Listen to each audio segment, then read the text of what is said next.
If we look back over the past week, it's been quite eventful, shall we say. From the game-breaking exploits to financial revelations of Frontier's end-of-year financial reports, and what could be considered a booming player base, commanders across the galaxy have plenty to think about. So we're going to take a look at these highlights and see why this week could potentially mark a pivotal moment for both the game and its developer, Frontier Developments.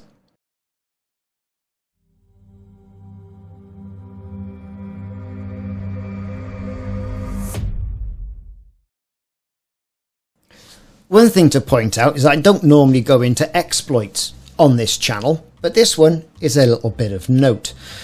One of the most significant incidents to hit the game, I think, for a long time, has involved an exploit tied directly to Powerplay. And with Powerplay being the forefront, what with the Powerplay update we had, at the end of the year, beginning of this year, that sort of thing. And of course, everything that's going around system colonization. A mechanic has been exploited within the Powerplay system.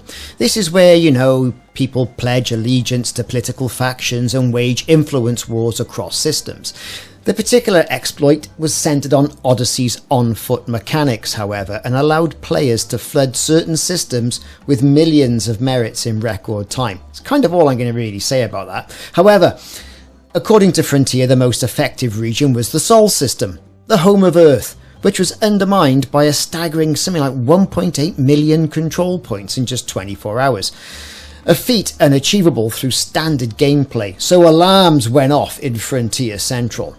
Left unchecked, this would have resulted in Earth and nearby systems flipping to another power. But Frontier did indeed respond quite quickly to this. In an official statement, they confirmed temporary suspension of on-foot power data transfers while a fix being developed, and also pledged to revert impacted systems such as Sol, Alpha Centauri and the like to their intended fortified states during the maintenance window, which is going to pop in this Thursday.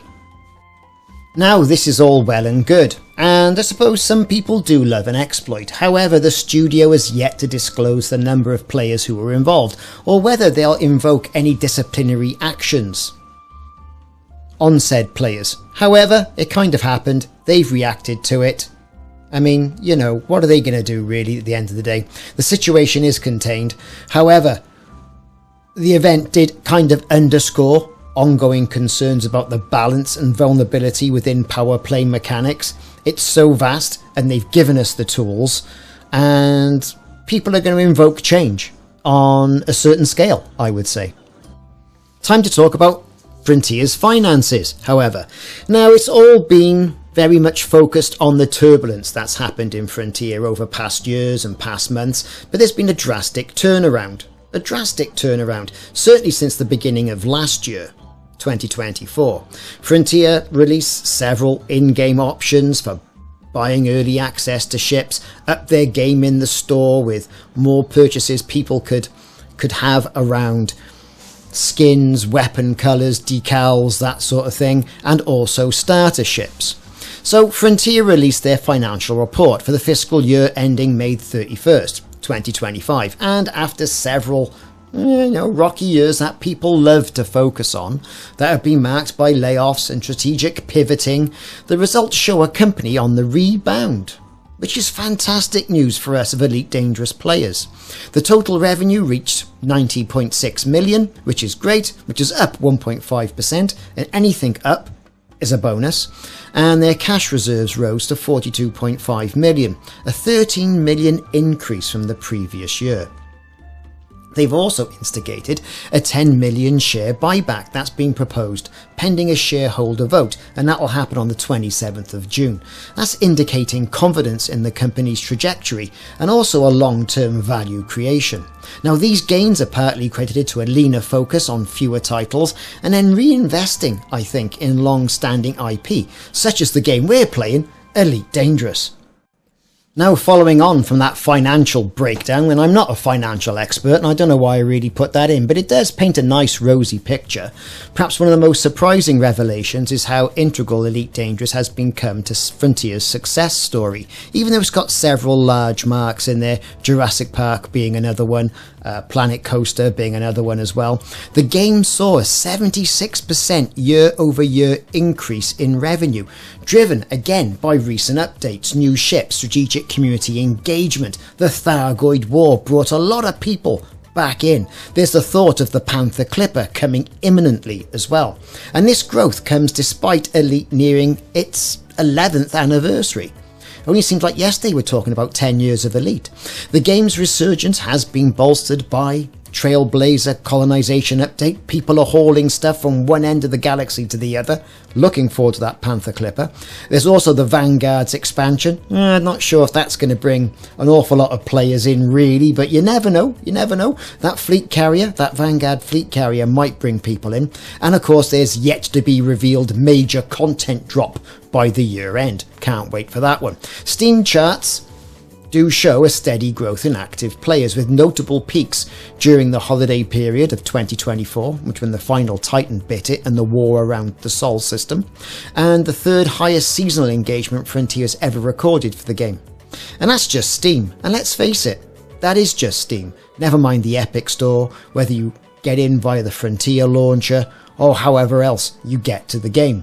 Steam is about, say, a quarter or a third of the number of people who are playing with it. So I would say it's kind of looking bright. Those people who say it's a dead game, I tell you what, eat your words, because there's a resurgence going on. There really is. I see it. I think everybody else does too.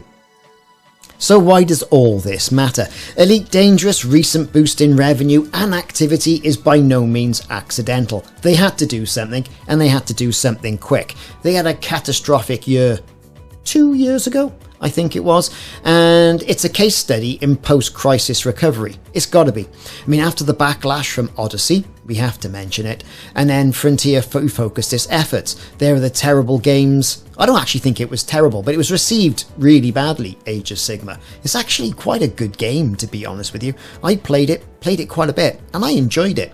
The return to core features, long-demanded quality of life improvements to Elite Dangerous, and renewed narrative events have rekindled trust with players. Although trust, that's a tightrope.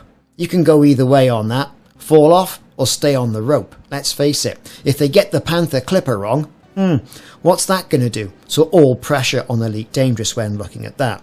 I mean, what's more, the surge in player activity does demonstrate the value of meaningful updates over shallow expansions, but I do think ships will only get you so far. It's gameplay we want, and my eyes are not really focused on the Vanguards update, but whatever's coming towards the end of the year.